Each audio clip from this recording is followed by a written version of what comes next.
Është arritur një marrëveshje bashkëpunimi mes drejtuesve të autobusëve ndërqytetas dhe ndërkombëtar, Policisë së Shtetit dhe Policisë Bashkiake për organizimin dhe funksionimin e një stacioni të përkohshëm autobusash në hyrje të qytetit.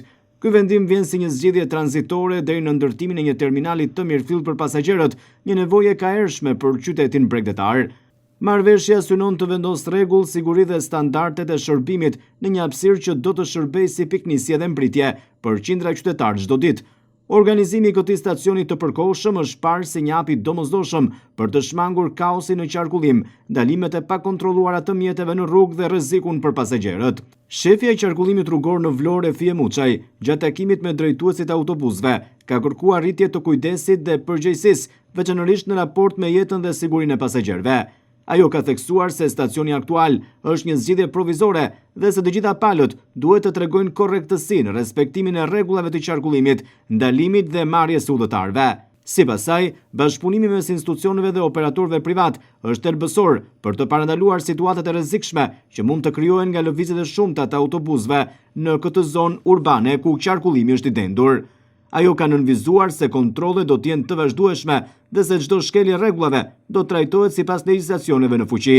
Në kuadër të kësaj marrëveshje, të gjitha palët janë angazhuar të shtojnë masat parandaluese për të garantuar rendin dhe sigurinë. Drejtuesit e autobusëve do të respektojnë oraret, vend ndalimet e përcaktuara dhe do të shmangin ndalesat jashtë perimetrit të stacionit të përkohshëm. Ndërkohë Policia e Shtetit dhe Policia Bashkiake do të jenë të pranishme në terren për të monitoruar situatën dhe për të ndërhyrë në rast nevoje. Si shefja i qarkullimit, duke kërkuar mirë kuptimin tuaj që njerëzit të mos i lënë, pra pasagerët të mos i lënë në karrexhat, sepse rrezikojnë jetën e vet. I sjell pasagerë apo njerëz të cilët do udhtojnë në një itinerar të caktuar, të lutem hapi krahun këtu dhe shkarko valizhet, bagazhe. Kjo është vendosur me vendim të Këshillit Bashkiak në mënyrë provizore. Mund të jasi 10 ditë, 15 ditë, 1 muaj, 2 muaj, deri në përfundimin e të gjithë kushteve që edhe ju të punoni me kushtet e duhura. Dhe jemi mirënjohëse dhe do ta respektojmë deri në fund. Dhe kësaj faleminderit që merr mundimin dhe vjen dhe konsultohet me neve dhe na jep dhe idetë që neve kemi atë përgjegjësinë tonë morale. Një rol të rëndësishëm në këtë proces do të ketë edhe ndërmarrja e shërbimeve publike, e cila do të kujdeset për përmirësimin e kushteve fizike të hapësirës. Konkretisht do të vendosen stacione pritjeje për pasagerët, sinjalistika e nevojshme rrugore dhe orientimi mjeteve dhe qytetarëve, si dhe tualete të lëvizshme për të garantuar kushtet minimale higjieno-sanitare.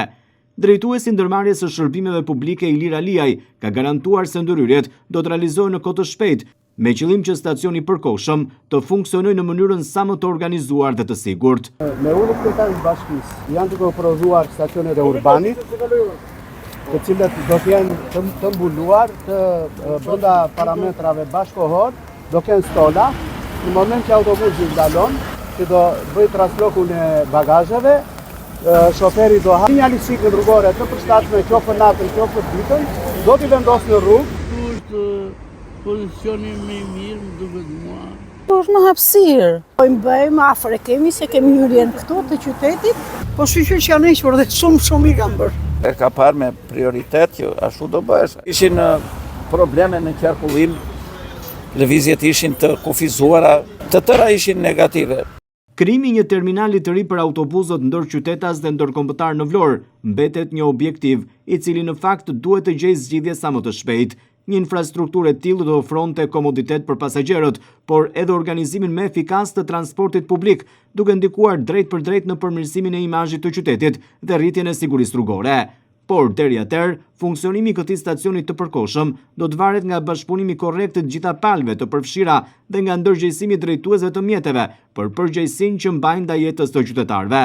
E ndërsa pritet ndërtimi i terminalit të ri, autoritetet kërkojnë respektim të rregullave dhe bashkëpunim maksimal me synimin e përbashkët, një transport më të sigurt, më të rregullt dhe në shërbim të qytetarëve.